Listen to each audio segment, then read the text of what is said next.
He pushed a broom across the hangar floor, the sound of bristles scratching against concrete, barely audible beneath the hum of machinery.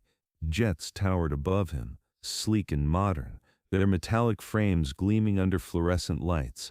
Crews moved with practiced rhythm, loading equipment, checking instruments, running diagnostics. Orders barked, tools clanged, and through it all he moved quietly, head slightly bowed, back slightly bent. Just a janitor, just a man cleaning the hangar, or at least that's what everyone thought. The younger recruits never really noticed him. Their eyes slid past him the way they slid past the walls or the tool carts. He wore no uniform, just faded coveralls that smelled faintly of cleaning solvent. His boots were worn, soles almost smooth, and his hands trembled slightly when he leaned on the broom. He was invisible, until the day he spoke. It happened late one afternoon. A squadron of F-16s had just returned from a routine drill, and the hangar was alive with chatter. Mechanics swarmed the jets, removing panels, checking hydraulics, scanning every gauge. Among them was Corporal Daniels, a mechanic as confident as he was careless. "Hydraulics on this bird are clean," Daniels announced, wiping sweat from his brow. "No pressure loss here, we're good to sign off." He paused, broom angled mid-air, his head tilted slightly toward the jet, eyes narrowing at the open panel. "No, it's not." The words were quiet, almost drowned by the noise, but Daniels heard. He straightened, frowning. "What?" The janitor stepped closer, still holding the broom like a staff. His voice carried a calm certainty. "It's not clean. That line's bleeding pressure. If you sign off, she won't clear the runway tomorrow." Mechanics turned, curious. Daniels flushed. "What are you talking about, old man? You mop floors. Leave the jets to us." But the janitor simply pointed, hands steady despite its tremor. "Look at the actuator feed. See the micro leak around the seal. It's drawing fluid back in, just enough to mask under low load. You won't catch it until the bird's airborne, and by then it'll be too late." Daniels scoffed, but another mechanic leaned in. "Hold on, check it." They grabbed a flashlight, bent low, and sure enough, there it was. A thin film of hydraulic fluid glistening under the beam, invisible at a glance, undeniable up close. The hangar went quieter. Daniels straightened, suddenly uncertain. "How did you—" But the janitor was already walking away, broom scraping against the floor again, as if nothing had happened. That night, the story spread. The janitor had corrected a mechanic. Not just corrected, saved them from signing off on a jet that could have failed mid-air. "How'd he know?" one recruit asked. "Luck," another muttered, though his tone lacked conviction. But the older mechanics exchanged looks. That kind of detail wasn't luck. You didn't see something like that unless you'd lived inside these machines, unless you'd worked on them, flown them, trusted your life to them. The recruits started watching him differently. Not with respect, not yet, but with suspicion, with curiosity. Who was he really? The broom kept moving, but their questions lingered in the air like smoke. A week later, during inventory duty, 2 recruits wandered into the base archive office, a cluttered room stacked with old files, photos, and forgotten commendations. They weren't looking for history, just killing time. But then one of them froze. "Wait, look at this." Pinned to the corkboard was a photograph from decades ago, a squadron standing proudly in front of a Phantom F-4 jet, its nose tilted toward the sky. The men were young, faces hard from the sun and the war. In the center, helmet tucked under one arm, was a lieutenant whose eyes seemed to pierce through the frame. Even through the grain of the old photo, they recognized him. The janitor. They stared, mouths dry.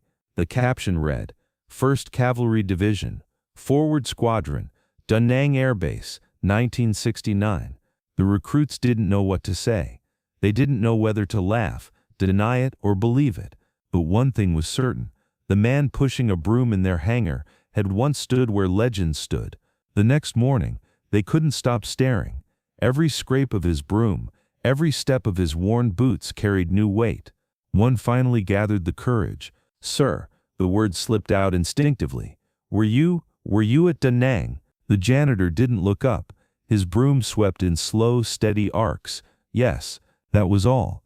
No elaboration, no explanation. The recruits exchanged stunned looks. They wanted more. They needed more. But he gave them nothing. That night, in the barracks, theories spread like wildfire. He was a pilot.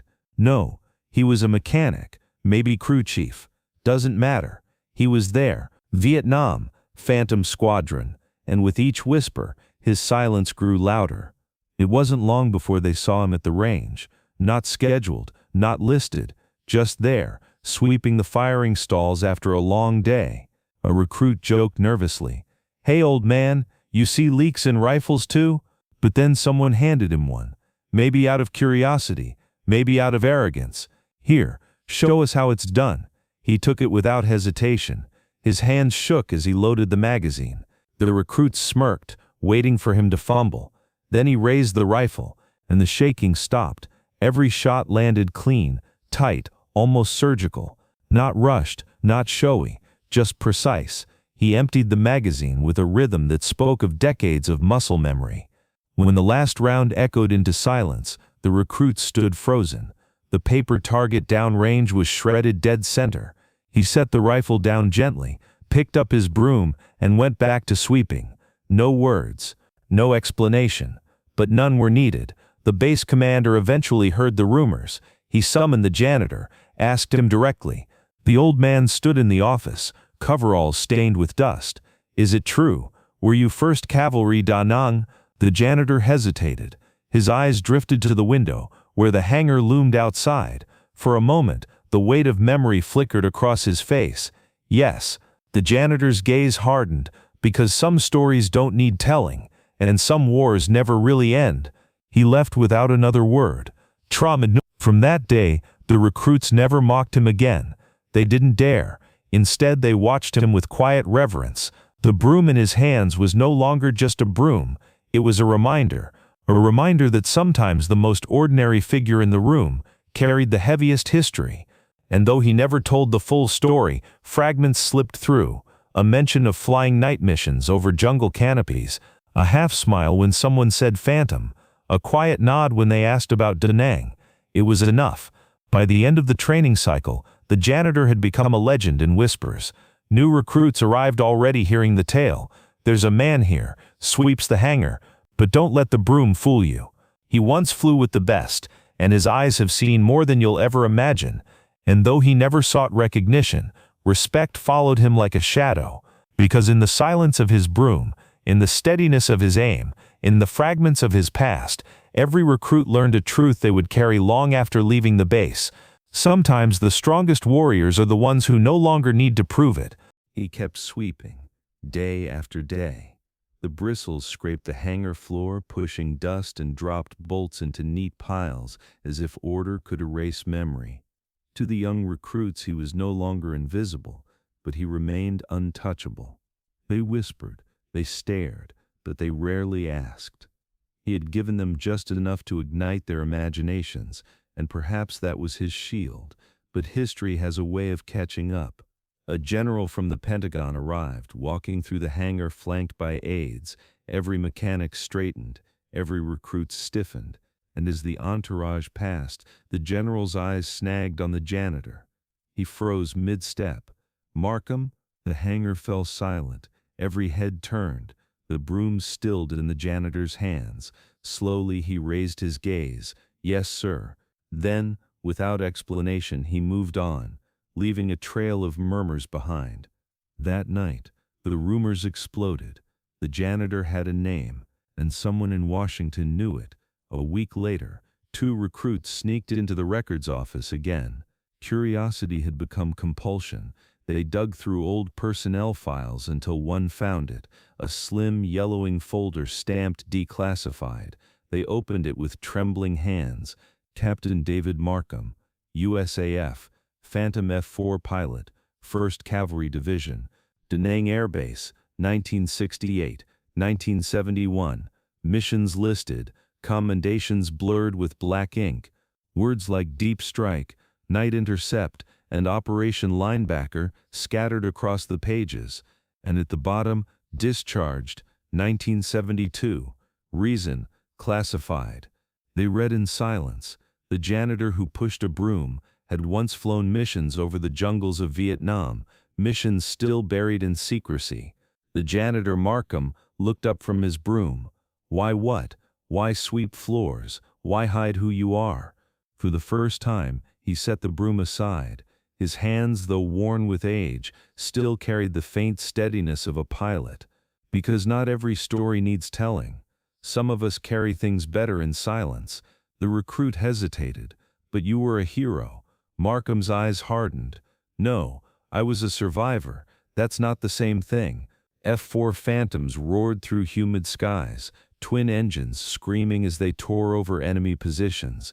Captain Markham gripped the stick, eyes locked on the green expanse lit by fire. His backseater read coordinates, voice tight in the intercom. Bandits incoming, 3 o'clock high. Markham banked hard, G-forces slamming into his chest. Tracers sliced the air, a missile warning shrieked. He dove, countermeasures firing, the cockpit glowing red with alarms. They survived that night.